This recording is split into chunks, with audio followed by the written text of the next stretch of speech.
Hello बच्चों, रेखा coaching classes में आपका स्वागत है। आज हम पढ़ेंगे कक्षा 10वीं का विज्ञान में जीव जनन कैसे करते हैं। तो आप याद रखिए, हर एक चैप्टर का नाम उससे संबंधित होता है, उसके क्रियाकलाप, उसके वर्णन से संबंधित होता है। तो इस चैप्टर में जीव जनन कैसे करते हैं, तो जीव, जंतु और पादप और छोटे छोटे जीव जो हैं वो किस प्रकार अपनी संतान उत्पन्न करते हैं, उनमें क्या परिवर्तन होते हैं, इस पार्ट में हम यही सारी चीज़ें देखेंगे। आप किसी भी पार्ट को बहुत समझ के और उसके प्रश्नों के उत्तर को समझ के और बहुत तरीके से कि हमारे पास आसपास है, हम उनके बारे में अध्ययन कर रहे हैं, इस तरह से आप लर्न करेंगे तो वो बहुत अच्छे से तैयार होंगे। तो आइए आज हम शुरू करते हैं। सबसे पहले जानेंगे कि जनन होता क्या है, जनन किसे कहते हैं और उससे संबंधित आगे बातें। सबसे पहले देखिए, जनन वह प्रक्रिया है जिसके द्वारा सजीव अपने जैसे नए जीव उत्पन्न करते हैं। यानी आपको जनन की परिभाषा होना है तो आप यही बताएंगे कि जनन वह प्रक्रिया है जिसके द्वारा जीव अपने जैसे नए जीव को क्या करते हैं, उत्पन्न। हम देखते हैं हमारे माता पिता हैं, उनकी संतान हुई, उनकी संतान से आगे की संतान हुई। हम प्लांट देखते हैं, प्लांट उस एक प्लांट से दूसरा प्लांट बना। इस प्रकार हम छोटे छोटे जीव देखते हैं तो एक जीव से दूसरा जीव बनता है। तो एक संतति से दूसरी संतति का बनना ही क्या कहलाता है, जनन की प्रक्रिया। यह पृथ्वी पर जीवन की निरंतरता को बनाए रखने के लिए आवश्यक है। तो आपको पूछा जा सकता है कि जनन की प्रक्रिया किस लिए आवश्यक है। तो जनन की प्रक्रिया जो पृथ्वी में निरंतरता और विकास को बनाए रखने के लिए आवश्यक है। अगला पॉइंट है, कोशिका के केंद्रक में पाए जाने वाले गुणसूत्रों के डीएनए, यानी जिसको हम डीऑक्सीराइबोस न्यूक्लिक अम्ल कहते हैं, के अणुओं में आनुवांशिक गुण होते हैं। तो आनुवांशिक गुणों की सूचना किस में निहित होती है, डीएनए में निहित होती है। अगला है, डीएनए प्रतिकृति बनाता है। प्रतिकृति बनाएगा तभी तो सूचना को पहुंचाएगा। यानी माता से जो और पिता से जो गुण मिले हैं वो गुणों को दूसरी संतति तक पहुंचाएगा, तो वो कहलाता है प्रतिकृति बनना। तथा नई कोशिकाएं बनती है जिससे कोशिकाओं में विभिन्नता उत्पन्न होती है। तो कई बार ऐसा होता है कि संतान में माता पिता के हूबहू कैरेक्टर चले जाते हैं, पर कई बार ऐसा होता है कि उनमें परिवर्तन हो जाता है। तो वो परिवर्तन हो सकता है आसपास के वातावरण का हो, तापदाप, किसी न किसी परिवर्तन के कारण उनमें भिन्नता आ जाती हो और ये नई कोशिकाएं एक समान परंतु समरूप नहीं होती। अब हम जाने कि विभिन्नता का महत्व क्या है। विभिन्नता हो रही है तो वो किस लिए हो रही है। देखिए, लंबे समय तक प्रजाति स्पीसीज का जो है उत्तर जीविता बनाए रखने में उपयोगी है। ये विभिन्नता है, अगर चेंजेस नहीं होंगे तो नई जाति कभी बनेगी ही नहीं।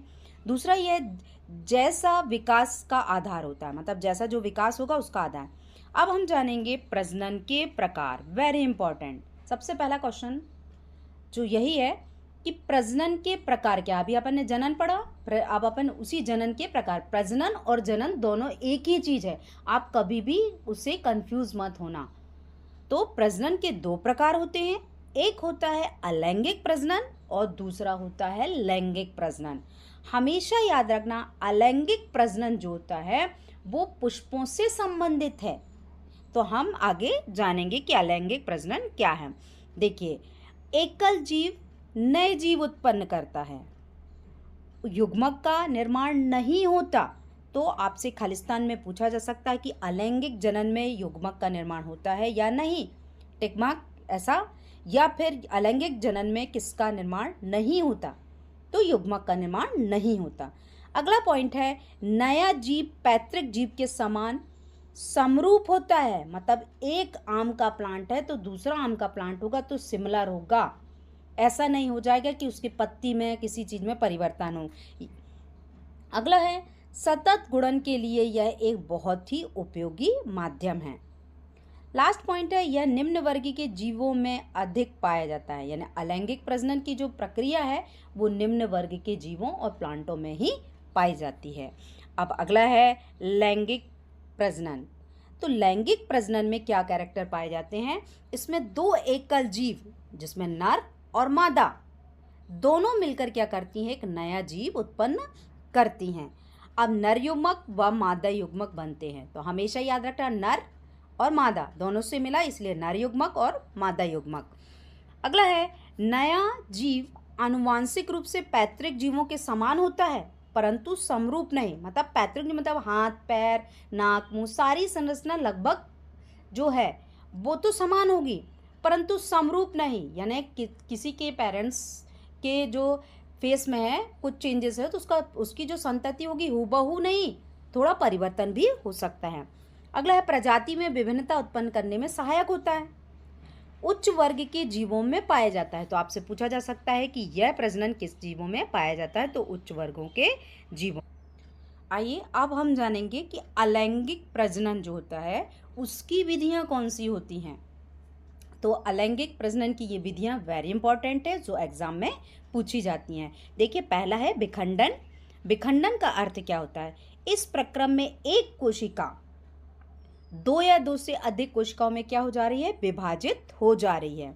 हमेशा याद रखना, विखंडन और द्विखंडन ये एक साथ लगभग है। एक विखंडन का अर्थ होता है टूटना, तो जो टूटने की प्रक्रिया के द्वारा एक कोशिका कई जो दो से तीन कोशिकाओं में बढ़ जाती है वो विखंडन।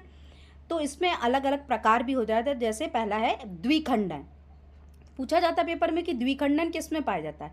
कि जीव दो कोशिकाओं में जब विभाजित हो जा रहा है तो उसके नाम से ही समझ में आ रहा है द्विखंडन, क्योंकि द्वि यानी दो भागों में बंटना। जैसा उदाहरण है अमीबा। आप देख रहे हैं अमीबा में क्या हो रहा है, इस तरह से उसकी जो कोशिका है धीरे धीरे उसके केंद्रक में और उसके जीव द्रव्य में और उसकी आकृति में परिवर्तन होता है, और जैसे ही उसका केंद्रक दो भागों में बढ़ जाता है तो वो भी दो भागों में बढ़ जाता है और दो संतति बन जाती है। तो एक अमीबा से दो अमीबा बन जाते हैं, तो ये कहलाता है द्विखंडन। अगला है बहुखंडन। बहुखंडन उसके नाम से ही समझ में आ रहा है, जो बहुत सारे खंडों में टूट जाए, बहुखंडन।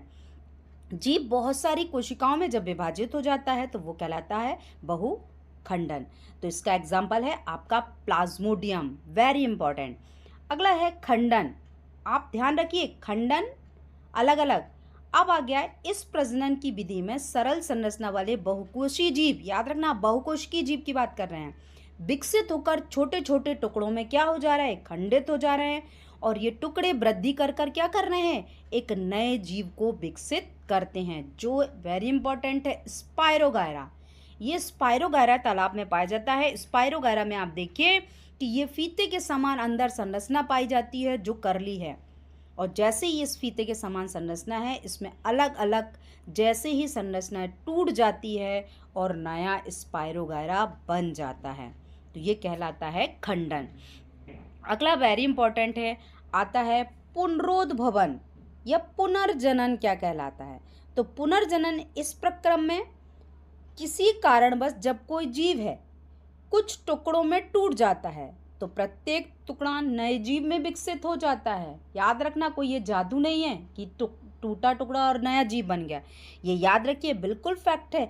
पुनरुद्भवन और पुनर्जनन का अर्थ ही होता है कि जब किसी कारणवश उसका भाग टूट जाता है और टूटकर क्या बना लेता है? एक नया जीव बना लेता है। तो आइए हम चित्र से देखिए, जो पुनरुद्भवन की जो प्रक्रिया है वो किस में पाई जा रही है? प्लेनेरिया और हाइड्रा में। तो ये देखिए, प्लेनेरिया और हाइड्रा क्या कर रहा है कि उसके जो अंग अलग अलग तीन भागों में बट गए हैं, और अलग तीन भागों में बटना देखिए, 1 2 3। जैसे ये तीन भागों में बटे हैं तो इनसे तीन जीव बने हुए हैं। ऐसे ही हाइड्रा में हम देख रहे हैं कि हाइड्रा तीन भागों में बटा हुआ है और इससे तीन जीव बन चुके हैं। ठीक है, आप इस तरह से चित्र बना के उससे तैयारी। अगला है वेरी इंपॉर्टेंट, मुकुलन। मुकुलन की प्रक्रिया क्या कहलाती है? उदाहरण दीजिए। तो मुकुलन की प्रक्रिया क्या कहलाती है? इस प्रक्रम में जीव के शरीर पर एक उभार उत्पन्न होता है। तो आप देखिए, ये एक उभार उत्पन्न हुआ, और जैसे ही ये उभार उत्पन्न होता उस उभार को मुकुल कहते हैं। तो आप ये देख रहे हैं, ये उभार उत्पन्न हुआ, इस उभार को मुकुल कह रहे हैं। यह मुकुल पहले नन्हा मतलब छोटा सा होता है, फिर थोड़ा सा बड़ा हो जाता है, ये देखिए, और उसमें बड़ आ जाती हैं और धीरे धीरे अन्य शाखाएं भी विकसित हो जाती हैं, तथा ये जनक से अलग हो जाता है और एक नया जीव बन जाता है। ये प्रक्रिया कहलाती है मुकुलन। तो मुकुलन की जो प्रक्रिया है, याद रखिए, हाइड्रा ईस्ट जो खमीर होता है, जो खमीर हम उठाते हैं वो खमीर होता है, उनमें पाई जाती है।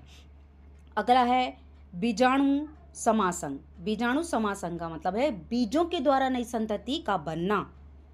तो कुछ जीवों के तंतुओं के सिरे पर बीजाणुधानी बनते हैं। तो देखिए, आप ये देख रहे हैं स्पोरेंजिया जो होता है उसमें देखिए ऊपर की ओर जो है स्पोर छोटे छोटे छोटे कण जैसे बनते हैं, बीजाणुधानी होती हैं जिसके अंदर बीजाणु होते हैं। ये बीजाणु गोल संरचनाएं होती है जो एक मोटी भित्ति में सुरक्षित रहती हैं।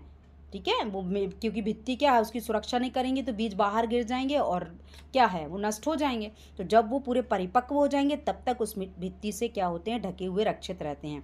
और अनुकूल परिस्थिति जैसे ही मिलती है तो वो बीजाणु क्या करने लगते हैं, वृद्धि करने लगते हैं। आइए हम अगला क्वेश्चन जानेंगे। अगला पॉइंट है हमारा कायिक प्रवर्धन।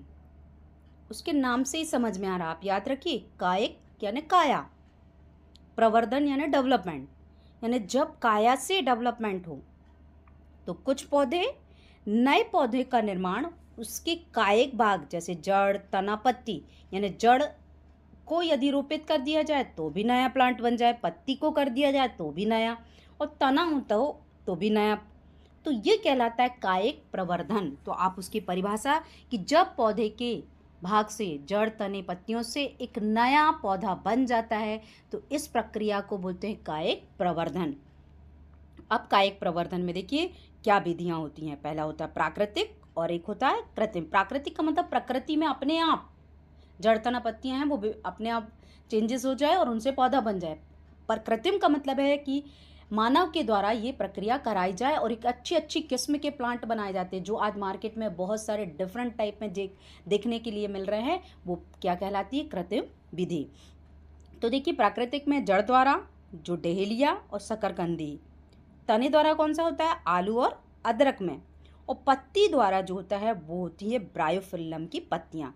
ब्रायोफिल्लम की पत्तियाँ नेचुरली उस अपने प्लांट से गिर जाती हैं और अगर मिट्टी के संपर्क में आ जाती है तो उन पत्तियों के चारों ओर जो कोर होता है उस कोर से क्या हो जाता है, एक नया पौधा विकसित हो जाता है। अब अगला आ जाता है कृत्रिम विधि। अब ये कृत्रिम विधि में क्या होता है, रोपण, जैसे आम लगाना, आम लगाया जाता है, नई नई किस्म बनाई जाती है। कर्तन, कर्तन का मतलब कटिंग करके, गुलाब, डिफरेंट टाइप में गुलाब जो आज हम देख रहे हैं वो कृत्रिम विधि है। नेक्स्ट है थर्ड लेयरिंग।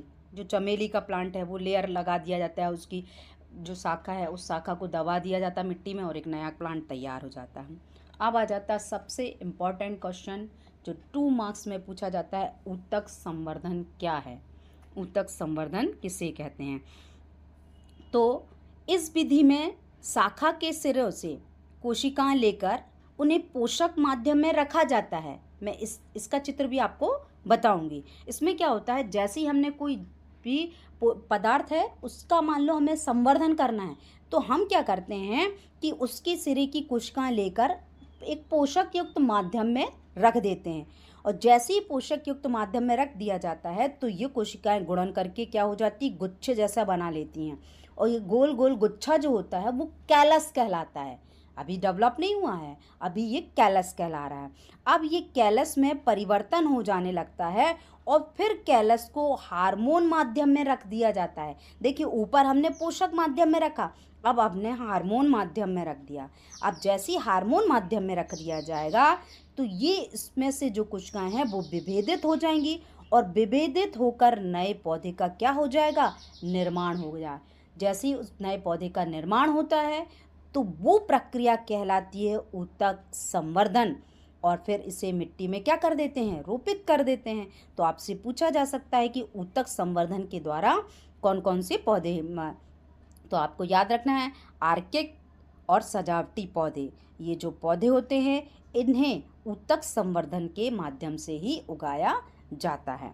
अब अगला आ जाता है कायिक संवर्धन के लाभ। तो कायिक संवर्धन के क्या लाभ हैं, बीज उत्पन्न ना करने वाले, यानी जिनसे बीज नहीं बनते, जैसे केला हो गया, गुलाब हो गया, इनसे बीज नहीं बनता है तो नए पौधे बन सकते हैं। ठीक है, और नए पौधे आनुवांशिक रूप से, हमारा अगला पॉइंट है कि बीज रहित फल उगाने में ये क्या करते हैं, मदद मिलती है। पौधे उगाने का सस्ता और आसान तरीका है।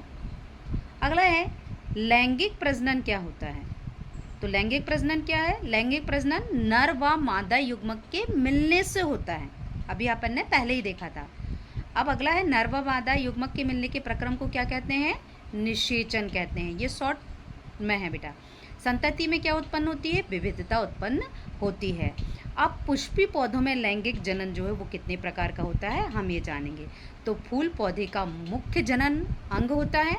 ये एक फूल के मुख्य भाग जो होते हैं वो बाह्यदल, पंखुड़ी, स्त्रीकेसर और पुंकेसर होते हैं। तो हम अब सिर्फ ये जानेंगे कि फूल के प्रकार क्या हैं, फिर हम फूल का पुष्प का वर्णन अगले वीडियो में पढ़ेंगे। तो फूल के प्रकार दो प्रकार हैं, उभयलिंगी पुष्प और एकलिंगी पुष्प। उभयलिंगी का अर्थ होता है स्त्रीकेसर व पुंकेसर दोनों उपस्थित होते हैं, जैसे सरसों का और गुड़हल का। और एकलिंगी स्त्रीकेसर, पुंकेसर, इसमें से एक ही जनन अंग जो है उपस्थित होता है, उदाहरण के लिए पपीता। तो आज का वीडियो मेरा यहीं तक। अगले वीडियोज़ में मैं आपको पुष्प का वर्णन और भी अंतर आपको दिखा रहा हूँगी। Thank you for watching my videos.